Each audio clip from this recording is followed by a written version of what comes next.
My fellow citizens, at this hour, American and coalition forces are in the early stages of military operations to disarm Iraq, to free its people, and to defend the world from grave danger. On my orders, coalition forces have begun striking selected targets of military importance to undermine Saddam Hussein's ability to wage war. These are opening stages of what will be a broad and concerted campaign. More than 35 countries are giving crucial support, from the use of naval and air bases to help with intelligence and logistics to the deployment of combat units. Every nation in this coalition has chosen to bear the duty and share the honor of serving in our common defense. To all the men and women of the United States Armed Forces now in the Middle East, the peace of a troubled world and the hopes of an oppressed people now depend on you. That trust is well placed. The enemies you confront will come to know your skill and bravery.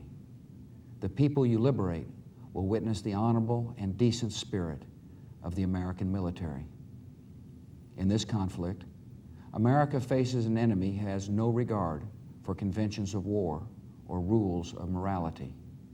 Saddam Hussein has placed Iraqi troops and equipment in civilian areas, attempting to use innocent men, women, and children as shields for his own military, a final atrocity against his people.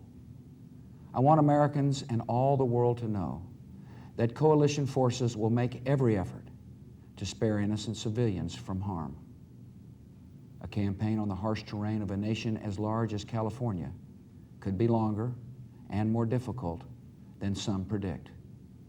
And helping Iraqis achieve a united, stable, and free country will require our sustained commitment. We come to Iraq with respect for its citizens, for their great civilization, and for the religious faiths they practice. We have no ambition in Iraq except to remove a threat and restore control of that country to its own people. I know that the families of our military are praying that all those who serve will return safely and soon. Millions of Americans are praying with you for the safety of your loved ones and for the protection of the innocent. For your sacrifice, you have the gratitude and respect of the American people.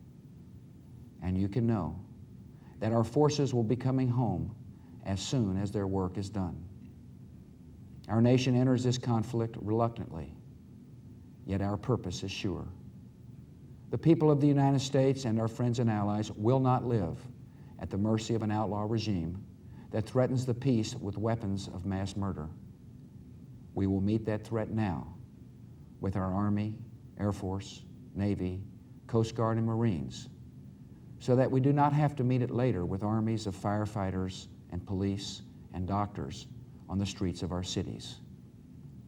Now that conflict has come, the only way to limit its duration is to apply decisive force. And I assure you, this will not be a campaign of half measures, and we will accept no outcome but victory. My fellow citizens, the dangers to our country and the world will be overcome. We will pass through this time of peril and carry on the work of peace. We will defend our freedom. We will bring freedom to others, and we will prevail. May God bless our country and all who defend her.